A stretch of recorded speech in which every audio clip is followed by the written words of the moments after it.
Van Winkle Wilson House circa 1860, built in the vernacular Victorian cottage style. On April 17, 1861, an unruly mob of Union and Confederate supporters gathered in Court Square awaiting news from Richmond.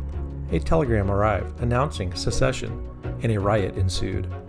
At issue was control of cannons and muskets stored in the jail.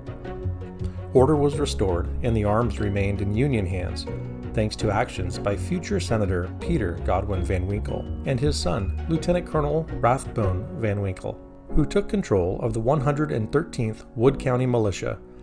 It was Rathbone Van Winkle who would, in 1864, purchase this lot from his brother Godwin, who had acquired it in 1860. This is one of many properties Rathbone would own in Julia Ann Square. He lived with his family down the street at 1126 Juliana.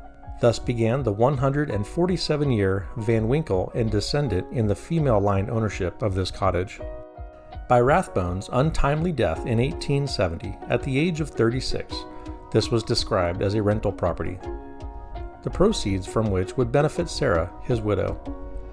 The property passed to their daughter, Juliet Morrison, thence to her daughter, Charlene Morrison Sarber, and to her daughter, Star Sarber Emmerich. This house was home to various family members before 2007, when James L. and Sandra S. Wilson acquired it, ending the Van Winkle ownership. Originally a simple two-room main house with a rear kitchen and side porch, the house has been expanded over time. The Victorian ornamentation of the front porch is similar to that used on Van Winkle's 1126 Juliana house, which was built in the Gothic Revival style that became popular in the mid-19th century.